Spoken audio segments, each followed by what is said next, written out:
नमस्कार मित्रों, आज मैं मालती जोशी जी की कहानियों में से एक कहानी परिणय सुना रही हूँ। परिणय। लौटते हुए मेरी आँखों में सीमा का कमनीय सौंदर्य तैरता रहा। घर से चलते हुए निश्चय करके चली थी कि अगर लड़की जीतू के योग्य न हुई तो साफ मना कर दूंगी। भारी भरकम दहेज के लालच में लड़के की ज़िंदगी बर्बाद न करूंगी।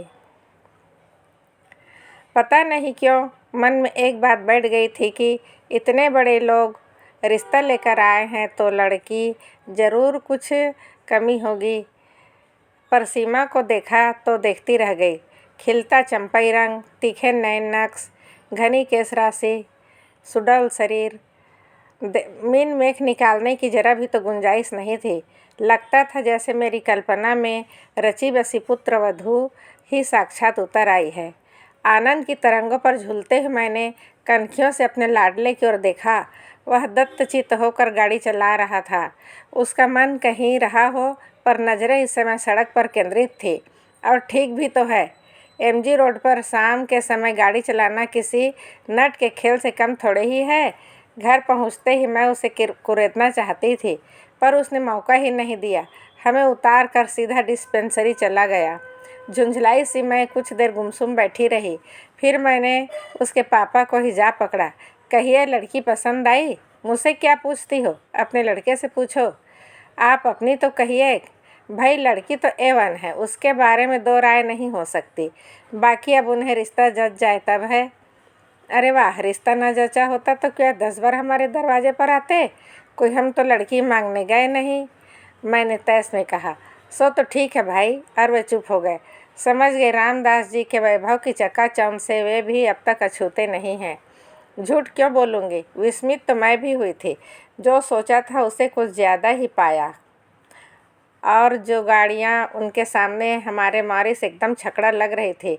कीमती सूटों से सजे हुए उनके तीनों लड़के, गहनों कपड़ों से लदी तीनों बहुएं, दामी कालीन, महंगा फर्नीचर, वर्दीधारी नौकर, शाही नाश्ता, हर चीज़ में प्रदर्शन था। हर बात में प्रभावित करने की कोशिश थी। चलने से पहले वह हमें अपना खूबसूरत लॉन और कलात्मक बगीचा दिखाते हुए काफ़ी दूर तक ले गए और फिर सहज भाव से खाली प्लाट की ओर इशारा करते हुए उन्होंने बताया कि यह उन्होंने लड़की के लिए रख लिए हैं। देर सवेर उनको तो अलग होना ही है। लड़की को अपनी आंखों के सामने ही रखना चाहते हैं, इसलिए प्लाट तो यही ले लिया। उन्होंने बहुत ही सहज भाव से यह सब बताया था, पर उनका उद्देश्य छिपा न रहा। उनकी संपन्नता पर, ऐश्वर्य पर विस्मय मुग्ध होते हुए भी मेरे भीतर बैठी अभिमानिनी माँ मुझे बार बार जतला रही थी, देख तेरे बेटे के लिए कितने बड़े घर का रिश्ता आया है। और तब बेटे की योग्यता के सम्मुख सारा वैभव है लगने लगा था। एक बात सोच लो, जीतू के पापा कह रहे थे यह शादी हो गई तो जीतू अपने पास नहीं रह पाएगा, बंगला बनाकर रहना पड़ेगा। कोई ज़रूरी है? मैंने तुनक कर कहा। क्या उसके घर द्वार नहीं है जो ससुराल में बसने जाएगा? और मेरे ही क्या 10-5 लड़के हैं जो उसे भेज दूंगी, फिर वह प्लाट पड़ा रहेगा? मैंने लापरवाही से कहा। ना होगा तो एक नर्सिंग होम डाल लेंगे। नर्सिंग होम कम है इंदौर में? बच्चों के लिए तो कोई नहीं है, अपन तो बच्चों का ही बना लेंगे जिसमें उसने स्पेशलाइज किया है। बातों में मैंने एक 3 मंजिले नर्सिंग होम की रूपरेखा बना डाली। नीचे आउटडोर और ऑपरेशन थिएटर, बीच वाली मंजिल पर जनरल वार्ड्स और सबसे ऊपर स्पेशल कमरे। सामने खुली हुई सी बालकनी। पूरा नक्शा मेरे मन में तैयार था। इंजीनियर होती तो कागज़ पर उतार कर ही दम लेते। नर्सिंग होम का अच्छा सा नाम ही सोच रही थी कि गाड़ी का परिचित हॉर्न सुनाई दिया।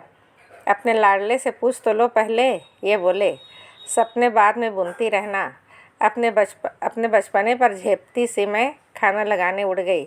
खाने के समय में बराबर उसके चेहरे को देख कर टोह लेती रही, पर उसने जरा भी हवा न लगने दी। आखिरकार मुझसे रहा न गया। उनके उठते ही मैंने पूछ लिया, क्यों रे, लड़की कैसी लगी? बिना देखे मैं कैसे बता सकता हूँ? क्या मतलब? फिर सारी शाम तू क्या करता रहा? उनकी मेहमान नवाजी का लुत्फ़ उठाता रहा? उनकी लंबी चौड़ी बातों से बोर होता रहा? मम्मा, सारी चमक दमक देख कर यही लगता रहा कि बेकार एमडी किया मैंने। बस पापा एक एजेंसी ले देते तो। बकवास बंद कर, पहले लड़की के बारे में बता। मम्मा कहा तो मैंने उसे ठीक से देखा ही नहीं। अव्वल तो इतनी देर कमरे में नमूदार हुई और फिर 90 डिग्री का कोण बनाकर बैठ गई। न तो एक बार भी उसने ऊपर देखा, न मुँह से एक शब्द निकला। मैंने भी ख्याल में या तो भैंगी है या गूंगी है। चुप भी कर, जब देखो उल्टी सीधी बातें करेगा। लड़कियां क्या ऊँट की तरह मुँह उठाए सामने आती है? तो फिर देखने के लिए बुलाने का क्या तात्पर्य? उसने जिद की। यह हिंदुस्तान है बेटे, उन्होंने एकाएक भीतर आते हुए कहा। शायद इतनी देर तक कान लगाए हमारी नोक झोंक सुन रहे थे। बोले, यह हिंदुस्तान है बेटे, भले घरों की लड़कियां यहाँ ऐसा व्यवहार करती हैं। मैं भी हिंदुस्तानी हूँ पापा। 2 साल अमेरिका में रहने से कोई अमेरिकन नहीं हो जाता। पर बात तो ऐसी कर रहा है जैसे कहीं वहीं पैदा हुआ हो। उनका स्वर कुछ सख्त हो आया। जीतू ने प्रत्युत्तर दिया नहीं दिया और चुपचाप हाथ धोने चला गया। हाथ धोकर सीधा अपने कमरे में। शायद इस विषय पर वह अधिक बात बढ़ाने के इच्छुक नहीं था। देखने दिखाने की प्रथा से वह हमेशा से ही चिढ़ा हुआ था। जया की शादी के समय भी उसने 2-4 बार हमारा विरोध किया था, पर वधू पक्ष की दुहाई देकर हमने उसका मुंह बंद कर दिया। पर अपने लिए तो इस तरह के नाटक करने से उसने साफ मना कर दिया था। कहता, मम्मा जिस दिन कोई लड़की मुझे भाएगी मैं तुम्हारे सामने लाकर खड़ा कर दूंगा, तुम चिंता मत करो। पर उसकी यह बात तो हम लोगों के लिए सबसे बड़ी चिंता का कारण थी। आजकल की लड़कियों का ठिकाना थोड़े ही है। हर क्षेत्र में तो उनकी घूसपैठ है। पता नहीं कौन कब टकरा जाए। डॉक्टर के लिए तो यह खतरा कुछ ज़्यादा ही है, जिसमें जीतू जैसा सुदर्शन व्यक्तित्व तो कहीं प्रशंसक बटोर लेता है। इसलिए हम लोग बहुत व्यग्र थे। जीतू के डॉक्टर होते ही रिश्ते आने शुरू हो गए थे, पर अमेरिका से लौटने के बाद जैसे बाढ़ से आ गई। क्योंकि जीतू डॉक्टर था, इकलौता था, फॉरेन रिटर्न था। गली में सही पर अपना 2 मंजिला मकान था। पुरानी सही पर एक घर में गाड़ी थी। पिता की अच्छी खासी प्रैक्टिस भी थी। बिरादरी में ऐसे सर्वगुण संपन्न लड़के ही कितने होते हैं। खाता पीता और डॉक्टरी पास करवे लोगों के मुंह में पानी ना आता तो आश्चर्य था। तभी तो रामदास जी जैसे प्रमुख व्यवसायी ने हमारे दरवाजे पर दस्तक दी थी। बड़ी मुश्किल से जीतू साथ जाने के लिए राजी हुआ। कह रहा था, पहले तुम देखा। पर लड़की वालों का बार बार परेशान करना हमें अच्छा नहीं लगा। जया के वक्त कुछ कड़वे मीठे अनुभव मन में अभी भी थे, इसलिए हम सब साथ ही पहुंच गए। रामदास जी ने अपनी इतनी आवभगत की, उनके परिवार ने इतना प्रेम टपकाया कि बार बार यही डर बना रहा कि लड़की अगर अच्छी ना हुई तो उन लोगों को किस तरह जवाब देंगे। बहुत देर बाद बाहर आई। उस समय हम लोग काफ़ी पी रहे थे। अपने दोनों भाभियों के बीच चलती हुई वह कमरे में आई और एक अस्पष्ट सी नमस्ते के साथ सिर झुकाकर बैठ गई। उसकी विनम्रता पर मैं मुग्ध हो गई। अंग्रेजी में लड़की और इतनी सुशील, इतने लोगों के बीच उसका यह सहमा सिमटा रूप एकदम स्वाभाविक लग रहा था। तब यह बात मन में उठी ही नहीं, इस तरह जीतू तो उसे बिल्कुल नहीं देख पाया होगा। वह भी तो बड़ी शालीन समुद्र में बैठा हुआ था।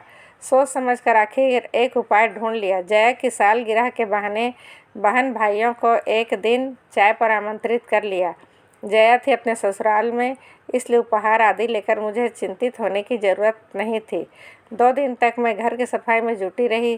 फर्श धो पोंछ कर चमकाया गया, नई चादर बिछाई गई, सोफे के कुशन्स बदले गए, पर्दे धुलवाए गए और तो और ड्राइंग रूम के दरवाजे तक नए सिरे से पेंट कर डाले। नया सा एक कालीन लेकर वहाँ डाल दिया। फिर भी जैसे मन की तृप्ति नहीं हो रही थी। हर कोण से मैं वहाँ की सजावट को देखती, हर बार कुछ न कुछ सुधार कर देती। यह लोग बीच में टोक न देते तो शायद मेरा यह क्रम उनके आने तक चलता रहता। दोनों बाप बेटे हाथ बांध कर बैठे थे और मेरी परेशानी का मज़ा ले रहे थे। जब 2-3 बार वाल पिसेज और कैलेंडर्स बदल चुकी तो उन्होंने कहा, यह मेरा ख्याल है कि एक बार डिस्पेंसरी हो जाता तो ठीक रहता। 5 बजने में अभी तो बहुत टाइम है। इतना गुस्सा आया कि मुझे हम एक तो खुद करेंगे नहीं। मेरा फूला हुआ चेहरा देखकर ही जीतू मेरे मूड को भांप गया और बोला, मम्मा क्यों बेकार ही परेशान हो रही हो? लाख कोशिश करे, हम यह घर कोठी तो बनने से रहा। उसे मत रोक जीतू, अपनी होने वाली बहू को इम्प्रेस करने की योजना है उसकी। And you know, first impression is the last impression. कोठी न सही, आउट हाउस तो लगेगा ना यह घर। अरे आउट हाउस भी लग जाए तो गनीमत समझो, मैंने तुनक कर कहा। जाने किस दरिद्र जगह में डाल दिया है सारा पैसा, कितना भी करो रौनक ही नहीं आती। गुस्से में ही सही मैं अपने मन की बात कह गई। इतना लंबा चौड़ा मकान बनवा तो लिया, पर गली के वजह से सारी शान पर पानी सा फिर जाता था। रामदास जी के आउट हाउसेज सचमुच इससे अच्छे होंगे। उस दिन प्लाट दिखाने ले गए थे, तब उन्होंने दिखाया था छोटे छोटे घरों की लंबी कतार। उनकी संस्था के कर्मचारी उसमें रहते हैं। खुली जगह है, हरियाली के समुद्र के बीच छोटे छोटे द्वीपों की तरह लग रहे थे। जीतू ठीक ही कहता है, बेकार मेहनत करने से क्या फ़ायदा, उस वैभव से होड़ लेना ही असंभव है। ठीक 5 बजे वे लोग आए, छोटी वाली दोनों भाभियाँ, छोटा भाई और वह। मुझे अच्छा लगा। बहुत भीड़ होती तो वह उस दिन वाला किस्सा हो जाता। लगा कि लोग समझदार हैं। सीमा उस दिन की तरह गहनों से लदी हुई नहीं थी, मेकअप भी बहुत हल्का था, इसलिए उसका सौंदर्य आँखों में चकाचौंध नहीं भर रहा था, बल्कि ठंडक दे रहा था। नींबू कलर की हल्के जरी की काम वाली शिफॉन उसके रंग के साथ एकाकार हो रही थी और देखने वाले की आंखों को बांध लेती थी। मेरी नौकरानी ने तो वही निर्णय सुना दिया, लाड़ी घड़ी सुंदर छे हो, कदे महानी नज़र नहीं लगी जाए। वे सभी लोग लगभग समवयस्क ही थे। उन्हें ड्राइंग रूम में छोड़कर मैं रसोई में चली गई और देर तक नाश्ता लगाती रही। नाश्ते की तैयारी भी मैंने कल से शुरू कर दी थी। अपना सारा पाक कौशल दांव पर लगा दिया। उन लोगों ने हर वस्तु के साथ न्याय किया और प्रशंसा के पुल बांध दिए। छोटी बहू ने तो 1-2 चीज़ों की विधि भी पूछी। अच्छा लगा। सीमा ज़रूर धीरे धीरे चुग सा रही थी, पर मैंने ध्यान नहीं दिया। अपनी होने वाली ससुराल में कोई चबर चबर खा सकता है भला? खाने के बाद मैं महिलाओं को घर दिखाने में लग गई। उन दोनों बहुओं ने हर बात की प्रशंसा की, सजावट की, सामान की, कढ़ाई की, बुनाई की। सबसे अंत में उन लोगों को किचन में ले गई, जो मेरा अभिमान बिंदु था। सफ़ेद रंग में नहाया हुआ, आधुनिक उपकरणों से सजा हुआ, अलमारी में झिलमिल करते स्टील के बर्तन, चमकते पीतल के हिंडालियम के डब्बे, जगमग करती क्रॉकरी, मचान पर एक झालर से सजी अचार मुरब्बे की बर्नियाँ, जो देखता प्रशंसा करता। उन लोगों ने भी की, पर सीमा यहाँ भी चुप चुप बनी रही। इस बार मैं उतनी तटस्थ न रह सकी। मन में कुछ चुभा जरूर, मुंह खोलकर तारीफ न करती, पर प्रशंसा की एक नज़र तो डाल लेती। आखिर कल के गृहस्थी उसकी भी हो सकती है। उनके जाते ही मैंने पूछा, क्यों रे, आज तो ठीक से देख लिया ना? हाँ, अच्छी है। हाँ, बशर्ते बोलना जानती हो। मतलब यह है मम्मा कि वह ज़रूर कुछ हकलाती होगी, नहीं तो घंटों में क्या एक बार भी मुंह नहीं खोलती। आश्चर्य भर कर मैं उसे देखती रही। देखो, 2-2 बार तो तुम लोग लड़की भी देख चुके हो और तो और उसे घर भी बुला चुके हो। अब अगर मना कर दोगे तो हम लोगों का क्या शराफत होगी? बिरादरी में कहीं मुँह दिखाने लायक भी नहीं रह जाएंगे, इन्होंने सख्ती से कहा। हाँ, अगर वहीं से इनकार ना आ जाए तब। इस ओर से निश्चिंत रहो। उनके मन में जरा भी शंका होती तो लड़की को यहाँ नहीं भेजते। मैं सोचता हूँ कि वे तो अपनी ओर से सब तय मान कर ही चल रहे हैं। कैसे, याद नहीं उस दिन जब हम लोगों को प्लाट वगैरह दिखाने ले गए थे, तब रामदास जी के पुराने पार्टनर की लड़की मिल गई थी। तब उन्होंने जीतू का परिचय देते हुए कहा था, यह तुम्हारे जीजा जी हैं। अरे हाँ, और मुझे एकदम सारी बातें याद आ गई। उस दिन रामदास जी ने अपना बगीचा दिखाते हुए दूर तक उस प्लाट के पास ले गए थे, जो उन्होंने अपनी बिटिया के लिए रख छोड़ा था। हम लोग मुआयना कर ही रहे थे कि पीछे आउट हाउस की तरफ से एक लड़की साइकिल पर आती दिखाई दी। पास आते ही साइकिल से उतरकर उसने पहले रामदास जी की ओर, फिर हम सबको सलज्ज भाव से प्रणाम किया। लड़की बहुत सुंदर नहीं थी, वेशभूषा भी साधारण थी, पर कोठी के चमक दमक भरे वातावरण के बाद उसका रूप ऐसा लगा जैसे बरसात के बाद धूप निकल आई हो। स्कूल जा रही हो बेटे? जी। माँ ठीक है? जी। रात कुछ बुखार हो आया था, अब तो ठीक है। बस अब तो उन्हें ठीक होना ही है। यह तुम्हारे जीजा जी अमेरिका से डॉक्टरी पढ़ कर आए हैं। सो किसके लिए? रामदास जी ने कहा। फिर जीतू की ओर देख कर बोले, देख बेटा जितेंद्र, यह एक ही साली है तुम्हारी, लेकिन 10 के बराबर है, बच कर रहना। उसने कनखियों से जीतू को देखा और फिर शर्मा कर मुस्कुरा दी। फिर धीरे से रामदास जी से बोली, ताऊ जी मैं चलूँ अब? हाँ बेटे, 10:30 हो रहे हैं, चलो अब, नहीं तो लेट हो जाओगी। उन्होंने प्यार से पीठ थपथपा कर उसे विदा किया। जाने से पहले उसने एक बार फिर हम सबको नमस्कार किया और साइकिल हाथ में लेकर चल पड़ी। कुछ दूर जाने के बाद ही उस पर सवार हुई। उसकी भी नम्रता पर मुग्ध हो गई थी मैं।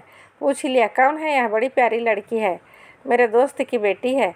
हम दोनों एक ही दफ्तर में काम करते थे। लड़की की बंधी बंधाई आमदनी से तंग आकर दोनों ने साथ ही साथ बिजनेस शुरू किया। तब कल्पना भी न थी कि यह इतना अच्छा चल निकलेगा। दुख यही होता है कि जब अच्छे दिन आने के हुए तब वह चल बसा। अरे क्या डेथ हो गई? हाँ, एक स्कूटर एक्सीडेंट में वह और अनु से बड़ा लड़का दोनों जाते रहे। तब माँ बेटी यही हैं। धंधे में जो शेयर था उसके एवज में भाभी ने यह मकान मांग लिया है। उसी में रहती है। एक प्राइवेट स्कूल में पढ़ाती है। पिछले 2 सालों से बीमार चल रही है, इसलिए उन लोगों ने अब अनु को भी लगा दिया है। रिश्तेदार तो होंगे या नहीं? मैंने सहानुभूति से पूछा। है क्यों नहीं, पर बहन जी रिश्ते सब पैसे से बंधे रहते हैं। शंभूनाथ की मृत्यु के बाद उसके पिताजी आकर बहू को पोती को लिवा ले गए थे, पर इंश्योरेंस के पैसों को लेकर मनमुटाव हो गया। उनकी इच्छा थी कि वह पैसा शंभू की बहन की शादी में लगा दिया जाए। आखिर भाई होता तो कुछ न कुछ देता, पर अनु की माँ राजी नहीं हुई। बोली, निपट कंगाल होकर मैं किसके सहारे दिन काटूंगी? 8-10 हज़ार की मामूली रकम थी, पर एक बेसहारा औरत के लिए वही संबल थी, सहारा थी। घर वालों से पैसे का तगाजा भी नहीं किया जा सकता था। कल को अनु की शादी में सब लोग अंगूठा दिखा देते। बस तब से यहीं आ गई है और लौट कर नहीं गई है। उन लोगों ने भी कोई सुधि नहीं ली। स्वाभिमानी ऐसी कि उसको उसके बाद से पीहर में भी पैर नहीं दिया। यहाँ भी हम लोगों के रहते हुए नौकरी करे अच्छा नहीं लगता, पर माँ बेटी दोनों बहुत आन वाली हैं। इसके बाद विषय बदल गया था। रामदास जी ने अपने व्यवसाय के फैलाव का वर्णन करने लगे थे। अपने कुशाग्र बुद्धि बच्चों को सरकारी नौकरी में नहीं भेज सके। वैसे तीनों बिजनेस मैनेजमेंट का डिप्लोमा लिया था। एक तो विदेश भी हो आया था। उस आकर्षक बातचीत के बीच अनु दब गई। आज उन्होंने एकाएक याद दिला दिया कि मुझे वे अपने पर ही रोष आया। मुझे पहले यह ख्याल क्यों न आया? जीतू, हम लोग गलती कर गए, मैंने एकाएक कहा तो वह आंखों से प्रश्न भरकर मुझे देखने लगा। उस दिन हम लोग इतनी भीड़ भाड़ इकट्ठी न करके केवल अनु को बुला लेते तो ठीक था। कौन अनु? तुम्हारी इकलौती वाली साली? सीमा के साथ वह आती तो वातावरण झलक खुल जाता। भाई को थोड़ा बहुत लिहाज करना ही पड़ता। अनु रहती तो सीमा थोड़ी सहज हो जाती। मम्मा, क्या दुनिया में और लड़कियां नहीं हैं? आखिर आप उसी के लिए इतनी व्यग्र क्यों हैं? मना नहीं कर पाएंगे जीतू, हम पापा का रिश्ता बहुत भाग गया है। पापा को भाग गया वह प्लाट और दहेज की संभावित राशि, और लड़की वह भी तो बुरी नहीं है। अच्छा सच बता, क्या तुझे पसंद नहीं है? उसकी आंखों में सीमा का नाम साफ पढ़ा जा सकता था। उस दिन मैं और जीतू पिक्चर देखकर लौट रहे थे। वैसे मैटिनी में अक्सर चली जाती हूँ, पर गाइड देखने का सुयोग बना लिया। उसका लोभ संवरण मैं न कर सकी। पिक्चर समाप्त हुई और जैसा कि तय था, हाल से बाहर निकलते ही मेरे सिर में दर्द होने लग गया। जीतू, गाड़ी रोक लो। रास्ते में एक मेडिकल स्टोर नज़र आते ही मैंने कहा, क्यों? दवा लेनी है। घर में 2 डॉक्टर हैं, पर तुम्हें केमिस्ट के यहाँ जाए बिना चैन नहीं आता। उसने गाड़ी रोकते हुए कहा, घर में डॉक्टर है इसलिए तो मुसीबत है। कोई अपने मन की दवा ले ही नहीं सकता। उससे रिएक्शन होता है, इससे हार्ट प्रेशर बढ़ता है और न जाने क्या क्या। भुनभुनाती हुई मैं उतर पड़ी और पीछे पीछे चला आया। शायद देखना चाहता था कि मैं कौन सी गोलियां ले रहा हूँ। हम लोग स्टोर में घुसे ही थे कि आवाज़ आई, जीजा जी नमस्ते। चौंक कर देखा, बड़े बड़े नीला फूल वाला गुलाबी सलवार सूट पहने एक प्यारी सी शोख लड़की जीतू से नमस्ते कर रही है। आप? मैंने ठीक से पहचाना नहीं, जीतू ने हकलाते हुए कहा। अरे इतनी जल्दी भूल गया श्रीमान जी, मैं अनु हूँ। ओह, एकदम जैसे जीतू को सब कुछ याद आ गया। अपनी इकलौती साली की इतनी जल्दी भूल गए? फिर मेडिकल की पढ़ाई आपने कैसे पूरी की होगी? हमने तो सुना है आप बड़े स्कॉलर हैं। मेडिकल कॉलेज में फैंसी ड्रेस थोड़ी ही सिखाया जाता है। उस दिन आप सफ़ेद सी साड़ी वाड़ी पहनकर बड़ी सोबर सी लग रही थी। उस दिन स्कूल जा रही थी ना? वहाँ तो भाई सोबर ही जाना पड़ता है। तो पढ़ाती भी हैं? हे भगवान, इस देश का क्या होने वाला है? जीजा जी अब मूड में आ गया था। देश की चिंता मत कीजिए जीजा जी, जो बच्चे आपकी इलाज से बच जाएंगे वही मेरे स्कूल में आएंगे। मैं काउंटर पर खड़ी खड़ी उस नोक झोंक का मज़ा ले रही थी। जब बिल चुका कर लौटने लगी तब अनु ने मुझे देखा। नमस्ते आंटी, उसने विनम्रता से सिर झुका कर कहा और पास आकर खड़ी हो गई। कैसी हो बेटी? माँ कैसी है? मैंने औपचारिकता निभाई। माँ तो आंटी चलता ही रहता है, उन्हीं की दवाइयाँ लेने आई हूँ, उसने कंधे पर लटका बैग दिखाते हुए कहा। चलो तुम्हें घर छोड़ दूँ, मैंने दुकान से बाहर निकलते हुए कहा। ना आंटी, मेरे पास तो अपना लाहौरत है। पर यह बताइए आप लोग घर कब आ रहे हैं? उस दिन ताऊ जी कह रहे थे कि जीजा जी एक दिन माँ को देखने ज़रूर आएंगे। कुछ देर पसोपेश में चुप रहा। फिर मम्मा तुम चल कर बैठो, मैं अभी 1 मिनट में आया। बच्चे इस तरह लिहाज करते हैं तो कितना अच्छा लगता है। वैसे शर्त क्या मुझसे छिपी हुई थी? सीमा को भी उसके साथ अन्नू के यहाँ बुलवाने की बात होगी और क्या। 5-6 दिन बाद एक दोपहर को खाना खाते उसने पूछा, मम्मा शाम का कोई कार्यक्रम तो नहीं है? अनु के यहाँ चलना है। मैं चलकर क्या करूँगी रे?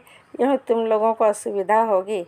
हम लोगों से मतलब यही कि सीमा भी आएगी ना वहाँ? नहीं, उसके साथ सुबह ही इंदौर काफ़ी में डोसा खा चुका हूँ, यही तय हुआ था, उसने रूखे रूखे अंदाज में कहा। मैंने गौर से देखा, उसका चेहरा भी बुझा बुझा सा था। शाम को कुछ यूँ ही मूड में हम लोग रवाना हुए। अपनी कार हम लोग ने जानबूझकर छोड़ दी थी। हमने स्कूटर ले लिया था जो बाहर चलता हुआ ठीक उस घर के सामने जाकर रुका था। वह प्रतीक्षा में द्वार पर ही खड़ी थी। हमें देखते ही उसकी आंखें प्रसन्नता से चमक उठी।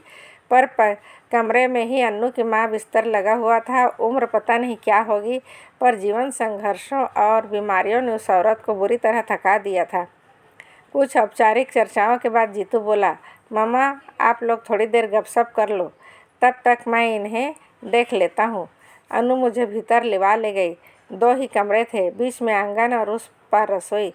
उसने बताया कि बाहर के कमरे में रहने से माँ को अकेलापन नहीं सताता। दरवाज़ा भी पलंग पर बैठे बैठे खोल लेती है। सुबह शाम कोठी से कोई नौकरानी आकर चौका बर्तन सफाई कर जाती है, पर बाकी समय तो उन्हें अकेले ही रहना पड़ता है।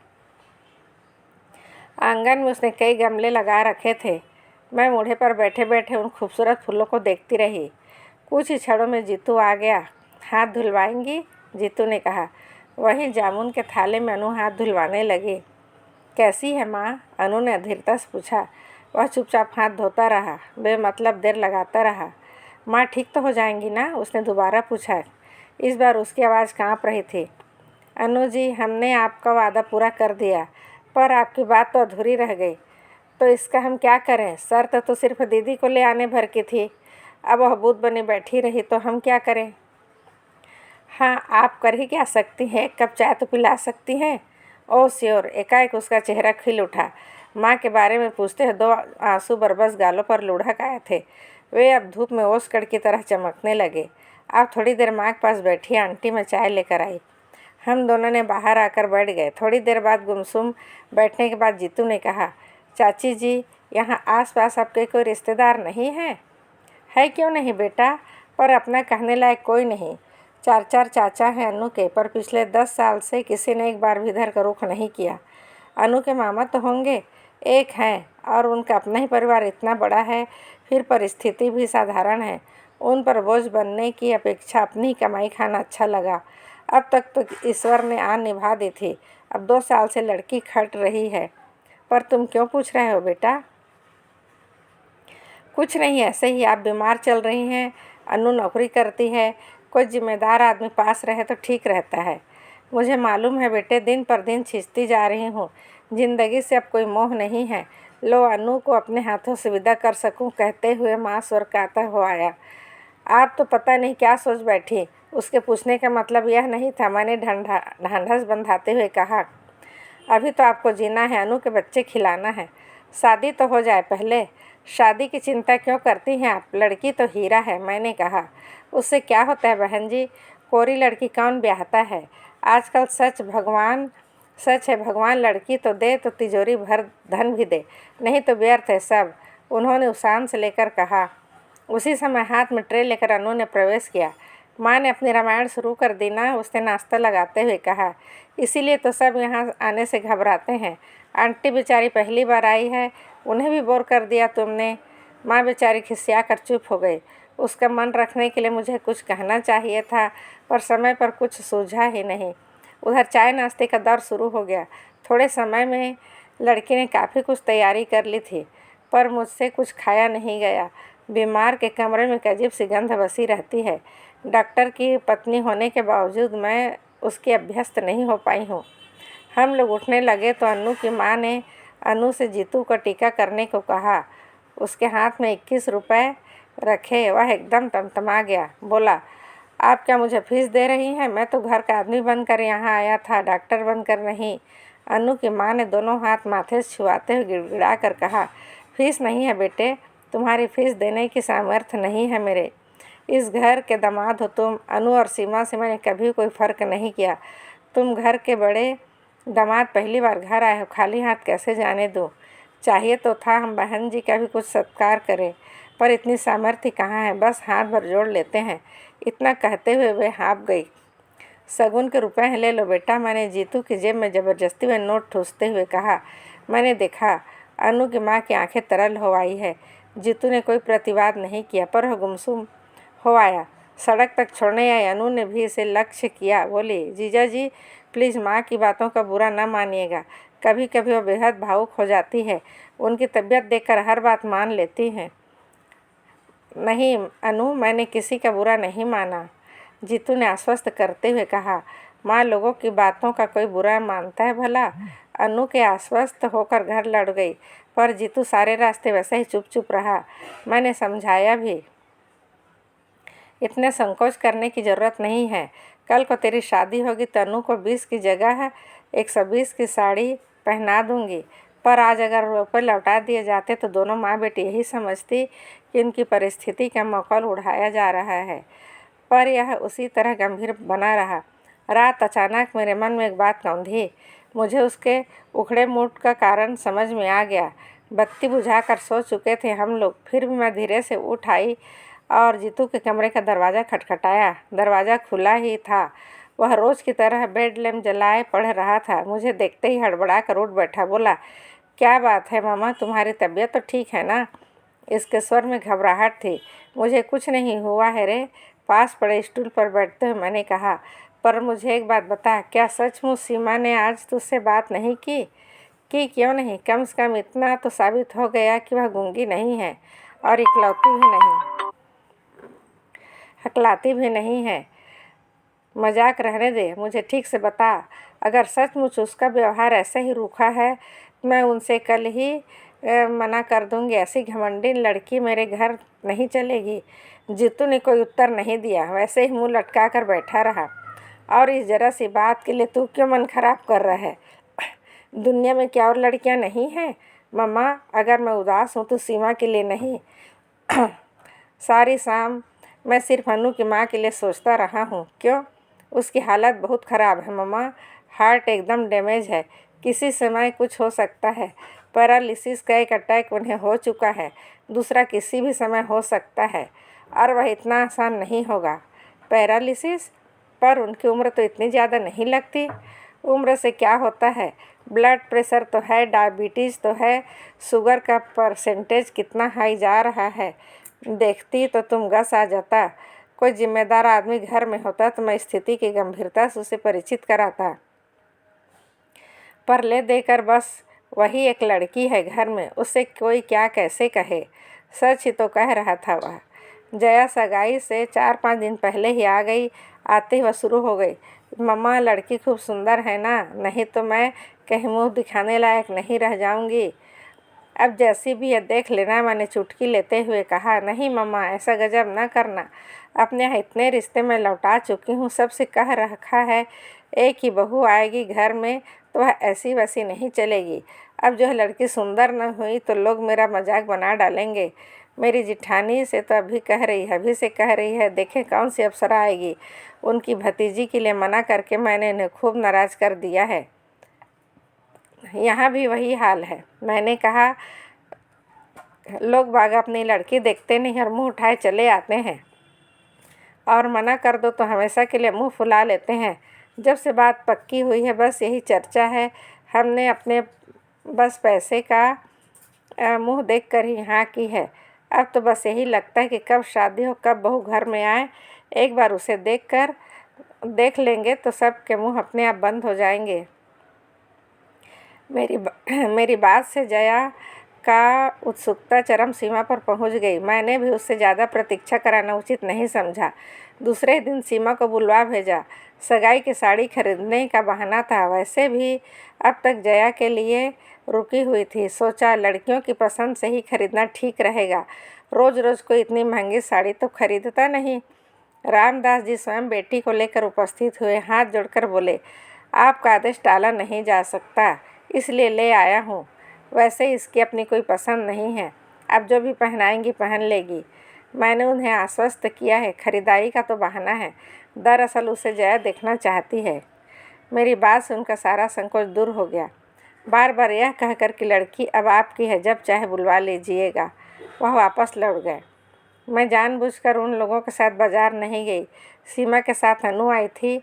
मैंने जया के साथ जीतू को कर दिया। सोचा सब बराबर उम्र वाले साथ रहेंगे तो ठीक रहेगा। मेरी वजह से बेचारे यही संकोच में पड़ जाएंगे। अनु और जीतू की नोक-झोंक तो रामदास जी के जाते ही शुरू हो गई। बोली, जीजा जी आज तो ताऊ जी का लिहाज करके चली आई, पर यह मत जानिएगा कि हर बार इसी तरह दीदी के साथ घिसटती चली आऊँगी। भविष्य में बाकायदा निमंत्रण भेजना पड़ेगा, आखिर हमारी भी कोई प्रेस्टीज है। क्यों नहीं, आपके प्रेस्टीज का तो हमें ख्याल सबसे पहले रखना है। हमारी वकील तो आप ही हैं। जीतू ने कृत्रिम गंभीरता से कहा और डायरी निकालते हुए बोला, लाइए ज़रा अपना नाम पता लिखवाइए। मैं तो अनु के आगे कुछ भी नहीं जताता। अनुराधा, अनुपमा या पौराणिक अनुसुईया। गलत लगता है, नामक बारे में आपका ज्ञान बहुत सीमित है। श्रीमान जी, मेरा नाम अनुप्रीता है। Oh what A lovely name. बस हाय जीजा जी, आप कवि न हुए, नहीं तो कहते वाह, जैसी आप वैसे ही सुंदर आपका नाम। मुझे दुख है अनु जी कि मैं डॉक्टर हूँ। सच बात कहता हूँ जो अक्सर कड़वी होती है। कहिए तो। कहना चाह रहा था कि काश आप भी तो उतनी सुंदर होती जैसा आपका नाम है। हाँ ठीक तो है, अब तो आपकी नज़रों में एक ही व्यक्ति सुंदर रह गया है। कहते हुए उसने होंठ बींच लिए, पलकों के किनारे भीग गए। मैंने जीतू को डांट कर चुप कराया तो बोला, बस इतने में ही रो दी। और आपके ताऊ जी कह रहे थे एक ही साली पर 10 के बराबर है। हमने तो सिर्फ वानगी पेश की थी और आपके छक्के छूट गए। उनकी इस जुगलबंदी का हम सभी मज़ा ले रहे थे। जीतू की आखिरी बात पर सब लोग ठट्ठा कर हंस पड़े। अनु भी बहादुरी के साथ मुस्कुरा दी। इसी हंसी खुशी के वातावरण में सब लोग घर से विदा हुए। और उन लोगों के चले जाने के बाद मुझे याद आया, इस सारे शोर शराबे के बीच सीमा एकदम गुमसुम बैठी हुई थी। बोलना तो दूर, वह एक बार मुस्कुराई तक नहीं। शर्मीली बहुत लड़कियां देखी है मैंने, पर उनके अधमुंदे होठों से, नत पलकों से हंसी की किरणें निरंतर फूटती रहती है। सीमा शर्मीली नहीं, घुन्नी लड़की है। जीतू जैसे हंसमुख लड़के के साथ उसका निबाह कैसे हो सकेगा? या उसे अपनी तरह मनहूस बना कर रख देगी? जब से यह शादी तय हुई है मैं इसी चिंता से घुली जाती हूँ। कहना ही बेकार है। एक बार मुंह खोलने का प्रयास किया तो बुरी तरह डांट पड़ने लगी थी। तुम तो जीतू को अपनी दूधमुहा बच्चा ही समझती हो। वह तुम्हारे सामने नाटक करता है और बाहर उसे लेकर होटलों में घुमा करता है। होटल तो सिर्फ एक बार गया था, तभी तो। एक बार या 100 बार, उसे क्या फ़र्क पड़ता है? अपने लाडले को समझा दो, यह हिंदुस्तान है, अमेरिका नहीं। यहाँ की लड़कियाँ अरे गहरे के साथ होटलों में नहीं जाया करती। और फिर बात दब गई। पर जितनी बार सीमा को देखा यही लगा, इस लड़की से मेरा या जीतू का निबाह कैसे होगा? कोई और लड़की होती तो इतने दिनों से घर से मैं एक आत्मिक संबंध स्थापित कर लेती, पर यह आज भी उतनी ही पराई लगती है। बाजार से लौटी जया भी भरी हुई थी। साड़ी का डिब्बा मेरे सामने पटक कर बोली, लो देख लो। पूरे 700 की साड़ी पर महारानी ऐसे मुंह बनाती थी जैसे उनके लिए छींट खरीदी हो। मैंने डिब्बा खोलकर देखा, रानी कलर की बनारसी रेशमी जरी की बूटियों से झिलमिल कर रही थी। उसे पसंद नहीं आई। मैंने अधीर से पूछा, अरे मुंह खोलकर कहे तब ना, मूर्ति की तरह कोने में बैठी रही। हाथ लगाना तो दूर, एक बार आँख उठाकर भी नहीं देखी। वह सिलबिल थी साथ में तो ठीक रहा, उसी की मदद से चुनाव कर डाला। मेरा मन एकदम बुझ गया। माने कि बड़े घर की लड़की है, बनारसी साड़ी उसके लिए अनोखी चीज़ नहीं है, पर सगाई के साड़ी के साथ एक भावात्मक संबंध होता है। मुंह से कुछ न कहे कोई तो आंखों से ही बहुत कुछ कहा जा सकता है। कम से कम जया का मन तो रह जाता। वह तो इतनी आहत होकर लौटी है कि बहू के रूप चर्चा उसके सामने व्यर्थ है। मुझे यही तो डर लगता है रे, मैंने कहा। अजीब घुन्नी लड़की है, जीतू के साथ पता नहीं कैसे निभेगी। घुन्नी नहीं मम्मा, घमंडी है। तुम तो अब उसकी चिंता करो, जीतू के लिए परेशान होने की ज़रूरत नहीं है। उनकी तो खूब घूट रही है। अभी आते आते भी उसने एक चिट्ठी चुपके से पकड़ाई है, मैंने साफ देखा है। जय की बात से सचमुच चौंका दिया। सच सोचा, ये ठीक ही कहते हैं, जीतू यही मेरे सामने नाटक करता होगा। मैं भी पागलों की तरह उसके पीछे पड़ जाती हूँ। सीमा ने क्या बात कही, कैसे की, बेचारा जवाब दे भी तो क्या। कुछ भी हो, मन से एक बोझ उतर गया। सारी तैयारी करते करते रात के 12 बज गए। दूसरे दिन ये लोग ओली डालने जा रहे थे। इतने बड़े घर से संबंध होने जा रहा था। पहली बार हम लोग कुछ लेकर जा रहे थे, पर जैसे सारी चिंता मेरे ही सिर थी और कोई हाथ बटाने नहीं आ रहा था। जीतू का तो खैर प्रश्न ही नहीं थे। जया मुंह फुलाकर बैठ गई थी। उसे सीमा जरा भी अच्छी नहीं लगी थी। कल जीतू ने चिढ़ा दिया था कि सीमा के आ जाने से दीदी का सौंदर्य तेज थोड़ा फीका पड़ जाएगा, इसी से वह नाराज़ है। बात हंसी मजाक में ही टल जानी थी, पर जया बहुत बुरा मान गई थी। उसकी ओर से किसी सहायता की आशा करना ही व्यर्थ था। सबसे ज़्यादा रोष तो मुझे उसके पापा पर आ रहा था। एक बार भी उन्होंने सारा सामान नहीं देखा, न पूछताछ की। मैं बिस्तर पर गई तब वे बड़े मज़े से खर्राटे भर रहे थे। इतना ताव आया मुझे, उन्हें झकझोर कर जगाया मैंने और पूछा, सुनो, सुबह जमाई साहब को लेने स्टेशन कौन जा रहा है? ठीक से तय कर लो, नहीं तो समय पर कोई नहीं पहुँचेगा। कोई नहीं जा रहा, उन्होंने अलसाए स्वर में कहा। क्यों? क्योंकि वे नहीं आ रहे। क्यों? आपको कैसे पता चला? क्योंकि मैंने उन्हें फ़ोन पर मना किया है। अरे क्यों? क्योंकि कल का प्रोग्राम कैंसिल हो गया है। क्यों? रामदास जी को हार्ट अटैक हो गया है। हाय राम! क्यों? क्योंकि उनकी लड़की अपने फुफेरे भाई के साथ भाग गई है। क्यों? वह एकदम झल्ला कर उठ बैठे। तुम्हारी इस क्यों का कहीं अंत भी होगा? लड़कियां किसी के साथ क्यों भागती हैं? क्या यह भी मुझे बताना होगा? खिसिया कर चुप हो गई थी मैं। सच तो पागलों की तरह प्रश्न किए जा रही हूँ। कम से कम इनकी मना स्थिति का ख्याल किया होता। शाम से अनमने हैं बेचारे, पर मुझे अपनी व्यस्तता के बीच ध्यान ही ना आया। इस कांड की तो मैंने कल्पना भी ना की थी। मन इतना बौखला गया था कि अनचाहे मुँह से निकल गया। अब क्या मिठाई बांटो? वह गुर्राए। तुम दोनों माँ बेटे तो शुरू से मीन मेख निकाल रहे थे, अब तुम्हारे मन की हो गई। घर आई लक्ष्मी दरवाजे से लौट गई। खूब आनंद मनाओ अब। क्षोभ से उसके हर शब्द से टपक पड़ रहा था। रामदास जी के घर समधी बनकर जाने का सबसे ज़्यादा चाव उन्हीं को था, इसलिए सबसे ज़्यादा निराशा भी उन्हें झेलनी पड़ी। उसके बाद चुप रहने से में ही मैंने अपनी खैरियत समझी, पर रात भर मुझे नींद न आई। बार बार सीमा का रूखा व्यवहार याद आता रहा। उसे हम लोगों में कोई दिलचस्पी नहीं थी, वह स्वाभाविक ही था। पर घर के लोग कैसे हैं, क्या उन्हें भी अंदाज़ा न हुआ होगा? लेकिन लगता है वे लोग सब जान गए थे, तभी तो हाथ धोकर पीछे पड़ गए थे। जिस दिन रिश्ता लेकर आए थे, उन्होंने हमें सांस नहीं लेने दी। यह तो ईश्वर की कृपा है जो समय रहते रहस्य खुल गया। मुझे कमरे से आते हुए उसने दर्पण में देख लिया था। वहीं से बोला, तुम परेशान क्यों हो रही हो मम्मा? मैं अभी सेव बनाकर वहीं से तो आ रहा था।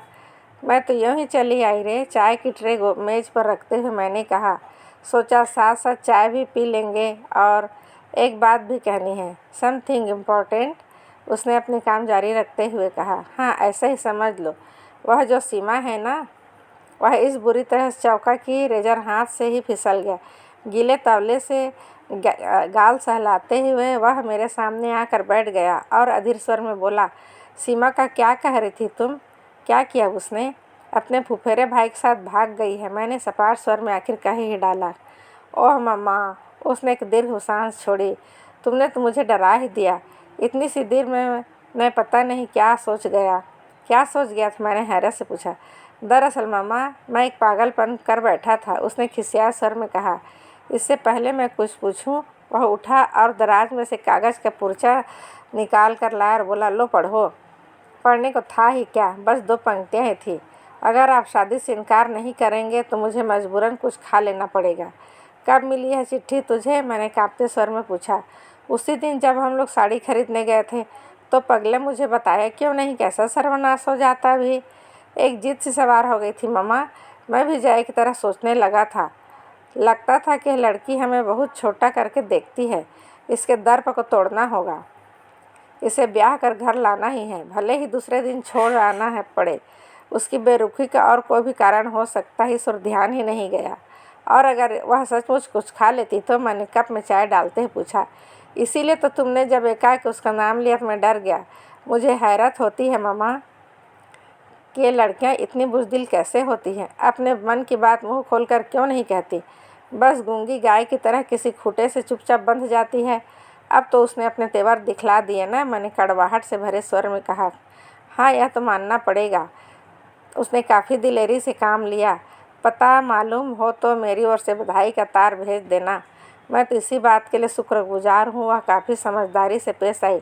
शादी की रात तक इंतज़ार नहीं किया, नहीं तो अपनी ज़िंदगी में भी फिल्म स्टोरी बन जाती। वह उठकर पुनः आईने के सामने खड़ा हो गया था। मैं उसे गौर से देखती रही, पर साबुन के झाग से भरे उस चेहरे पर कुछ पढ़ना असंभव था। ईश्वर से ही मनाती रही कि हताशा के यह ज्वर जो मुझे मथ रहा है, उसे अछूता ही छोड़ दे। वह वास्तव में उतना ही निर्लिप्त बना रहे जितना वह दिखा रहा है। सीमा के अपने घर में जो भी कहर बरपा हुआ हो, पर इस घर की रौनक कुछ दिनों के लिए छिन सी गई थी। बच्चों के पापा का मूड तो उसी दिन ऑफ हो गया था। मेरा मन भी बुझ गया था। जया भी इतने दिनों बाद इंदौर आई थी, पर सहेलियों से मिलने का, रिश्तेदारों के यहाँ जाने का उसमें जरा भी उत्साह नहीं रह गया। जहाँ भी जाओ वही प्रश्न, वही कौतूहल, वही शंकाएं खींच सी होने लगती। हम सबके बीच जीतू बिल्कुल सरल स्वाभाविक बना हुआ था, पर माँ थी इसलिए जानती थी वह भीतर ही भीतर हिल गया है। उसके ठहाके बेजान होते जा रहे हैं। दीदी के साथ उसकी नोक-झोंक में कोई दम नहीं रहा। जया के बच्चों के साथ चल रही उसकी छेड़खानी भी मात्र एक दिखावा थी। और फिर जया ने एकदम घर लौटते समय फैसला कर लिया। उसे रोकने में कोई तुक भी नहीं था। भारी मन से मैंने विदा की तैयारियां शुरू कर दी। कैसे उत्साह से आई थी बेचारी, अब कैसी मनः स्थिति में लौट रही है। पर लड़की बहुत समझदार है। बोली, मम्मा हम सबको तो यही बताएंगे, लड़की के पिता अचानक बीमार हो गए थे, इसी से काम रुक गया है। आप लोग अपने से कुछ लिखना नहीं। उसकी सूझबूझ देखकर दंग रह गई मैं। सच, लड़कियों को मायके की प्रतिष्ठा का कितना ख्याल रहता है। कुल्लियों के सिर पर सामान लदवा कर हमने प्लेटफार्म पर पैर रख ही दिया था कि आवाज़ आई, नमस्ते दीदी। नमस्ते आंटी। नमस्ते जी। मैंने चौंक कर देखा। यूनिफॉर्म की साड़ी पहने बच्चों के एक झुंड में अनु घिरी खड़ी है। आज जा रही हैं दीदी? उसने पूछा, पर उत्तर की कौन कहे। दोनों भाई बहनों ने उसको देखा तक नहीं, सीधे मुंह उठाए 3 व्हीलर की तरफ चले गए। बेचारी का इतना समूह निकल आया, मुझे दया हो आई। वैसे भी पीछे ही घसीट रही थी। मैं पास जाकर पूछी, कैसी अनु? माँ ठीक है। माँ ठीक नहीं आंटी, परसों से बुखार में पड़ी है, उसने उदास स्वर में कहा। तो छुट्टी क्यों नहीं ली? रोज़ रोज़ छुट्टी कौन देता है आंटी? फिर यह तो जनवरी का महीना है, रोज़ ही बच्चों को लेकर किसी न किसी स्कूल में जाना पड़ता है। प्रतियोगिताएं जो चल रही है, आज भी महू जा रही हूँ। घर पर महरी को बिठा कर आई हूँ। ट्रेन ने शायद सिग्नल दे दिया था। प्लेटफार्म पर गहमा गहमी एकदम बढ़ गई थी। उसी शोर शराबे में अन्नू की आवाज़ भी खो गई और अन्नू भी जया को ढूंढते हुए भीड़ को चीरती हुई चल पड़ी। लौटते समय जितुन पूछा, अन्नू से क्या बातें की तूने? उस बेचारी का क्या दोष है? दोष किसी का भी हो मम्मा, सज़ा तो सभी को भुगतनी पड़ती है। उसके स्वर में चौंक कर मैंने देखा, व्यथा से या रोष से उसका चेहरा काला पड़ गया था। मैंने ठीक ही समझा था, लड़का भीतर ही भीतर हिल गया है। और फिर एक बार रिश्तों की बाढ़ सी आ गई। खबर फैलते देर कितनी लगती है। फिर शुरू हो गई बरसात फोटो और जन्म कुंडलियों की। सुबह शाम दरवाजे पर परिचित अपरिचित चेहरों की भीड़ जुटने लगी। बढ़ चढ़ कर दहेज के आकर्षक प्रस्ताव सामने आने लगे। एक समय था जब इन सारी बातों से मुझे बड़ी खुशी होती थी। लड़के की माँ होने का गौरव जैसे मन में समाता था, पर अब तो जैसे कोफ्त सी होने लगी। लगता जैसे मेरा लड़का नीलाम चढ़ जा रहा है। जिसकी बोली सबसे ऊंची लगेगी उसी को मिलेगा। लाख बार समझाया, अभी हम लोगों कुछ कहने सुनने की स्थिति में नहीं है, हमें कुछ संभलने का मौका दीजिए। पर लोग इसे भी वर पक्ष की एक अदा समझते। फिर से मनुहार शुरू हो जाती। हम लोग तो जैसे तैसे मान भी जाते, पर लड़की को दिखाने ले जाना एक टेढ़ी खीर था। जनता के पास इस समस्या का भी हल था। लोग किसी न किसी बहाने लड़कियों को लेकर घर आने लगे। सिनेमा हॉल में योजनाबद्ध तरीकों से लड़कियों का प्रदर्शन होने लगा। जीतू तो एकदम बौखला गया। बोला, मम्मा तुम सब लोग मिलकर मुझे पागल बना दोगे। भगवान के लिए मेरा पीछा छोड़ दो। जिस दिन कोई लड़की मन की मिल जाएगी मैं तो तुम्हारे सामने लाकर खड़ी कर दूंगा। बस अब लड़कियां क्या सड़कों पर पड़ी मिल जाती है, पर उससे उलझे काम। गोमती भाभी के चाचा जी एक बहुत अच्छा प्रस्ताव लेकर आए थे। अच्छा खानदान था, खाते पीते लोग थे, लड़की सुंदर थी और डॉक्टर थी। जीतू मेडिको पत्नी की पक्ष में कभी नहीं था, पर लड़की के पिता ने कहा डिग्री ले ली है, आप चाहेंगे तो नौकरी करेगी, नहीं तो घर गृहस्थी में उसे रुचि है। जितेंद्र जी चाहेंगे तो घर पर छोटी मोटी डिस्पेंसरी खोल लेगी, वैसे उसका कोई आग्रह नहीं, आप लोग जैसा चाहेंगे। मैंने भी सोचा ठीक तो है। कल को जीतू की प्रैक्टिस अच्छी चल निकली तो डॉक्टर पत्नी वरदान ही सिद्ध होगी। हुनर तो तिजोरी में रखे धन की तरह होता है, जब चाह काम में ले लिया। उन दिनों वह यशवंतराव अस्पताल में हाउस जॉब कर रही थी। तय हुआ कि वहीं चलकर देखा जाए। जीतू से तो साफ साफ कहना व्यर्थ ही था। मैंने बहाना बनाया, छठी मंजिल पर अमुक चाची बीमार पड़ी है, उनकी तो मोतियाबिंद का ऑपरेशन हुआ है, तो तुझे साथ चलना पड़ेगा, थोड़ी लिफ्ट की सुविधा मिल जाएगी। वह मना नहीं कर सकेगा जानती थी। अस्पताल के विशाल पोर्ट में स्कूटर टिकाया ही था कि देखा सीढ़ियों पर एक परिचित आकृति हथेलियों में चेहरा छिपा सिसक रही थी। अनु क्या हुआ? हम दोनों के मुंह से एक साथ निकला। उसने अपने आंसुओं से भीगा चेहरा उठाकर हमारी ओर देखा और पास चली आई। जीजा जी, माँ बहुत बीमार है। उस दिन स्टेशन पर जीजा जी कहते उस वक्त जबान लड़खड़ा गई थी, पर आज इसे उसका होश नहीं रहा। उसकी माँ सचमुच बीमार थी। क्या हुआ माँ को? पता नहीं, परसों से यहाँ ले आए हैं, तब से उन्होंने एक बार भी आँख नहीं खोली है। कौन से नंबर में है? चलो देखते हैं। यही इंटेंसिव में है, वहाँ किसी को भीतर जाने थोड़ी ही दे रहे हैं। ताई जी, भाई साहब, मामा जी सब बाहर बेंचों पर बैठे हैं। मुझसे तो वहाँ बैठा नहीं रह जाता, रुलाई से छूटने लगती है। जिया जी, आप तो डॉक्टर हैं, आपको तो जाने देंगे ना? उसने धीरता से पूछा। मामा जी आए हैं? जीतू ने पूछा। हाँ, कल शाम ही आए हैं, उन्हें तार दे दिया था। अच्छा अनु, तुम अंदर चलो, मैं डॉक्टर परिहार को लेकर अभी आ रहा हूँ, जीतू ने अधिकारपूर्ण कहा। एक बार हम लोगों की ओर करुण दृष्टि से देखते हुए अनु भारी कदमों से भीतर चली गई। उसके जाते ही जीतू मेरे सामने तन कर खड़ा रह गया। अब पास से गुजरती बेतहाशा भीड़ को अनदेखा करके बोला, मम्मा क्या तुम इस लड़की को बहू के रूप में स्वीकार कर सकोगी? मैं हतप्रभ उसे देखती रह गई। यह मत सोचना मम्मा कि मैं भावावेश में आकर इतनी बड़ी बात कह बैठा हूँ। पिछले कई दिनों से यह बात मेरे मन में घुमड़ रही थी, पर मैं व्यक्त नहीं कर पा रहा था। पर अब तो सोच विचार के लिए समय ही नहीं रहा। बोलो मम्मा प्लीज़। पर बेटे, यह बातें हड़बड़ी में तय नहीं की जाती, मैंने कहना चाहा। तो फौरन मेरी बात काट कर बोला, कहा ना मैंने, अब तो सोच विचार के लिए समय नहीं रहा। मुझे मालूम है अपने इकलौते बेटे की शादी के लिए तुम्हारे मन में ढेर सारे अनुमान हैं, पर मम्मा भीतर जो दम तोड़ रही है वह भी एक माँ है। उसे भी अपनी इकलौती बेटी के लिए सपने संजोए होंगे। उन सपनों के लिए वह जिंदगी भर अपनों से परिस्थितियों से लोहा लेती रही। अब तो शायद वह कुछ भी कहने सुनने के परे चली गई है, पर अगर एक क्षण को भी उनकी चेतना लौट आए तो मैं उन्हें आश्वस्त करना चाहता हूँ, मैं उन्हें यहाँ से खाली हाथ नहीं जाने दूँगा। पर मम्मा, उसके लिए तुम्हारी आज्ञा चाहिए, दोगी ना? उनकी बात पूरी ना हो पाई थी। अनु बदहवा से दौड़ती आई, बोली, जीजा जी जल्दी चलिए प्लीज़, माँ को देखिए वे लोग क्या कह रहे हैं। पल भर को हम दोनों जैसे काट हो गए। मैंने किसी तरह अपने को समेटा और कहा, जीतू तुम अंदर जाकर देखो, अनु की चिंता मत करो, वह मेरे पास है, हमेशा रहेगी। और सुबकती हुई अनु को मैंने अंक में भर लिया। अलविदा मित्रों, अगली कहानी में फिर मिलते हैं।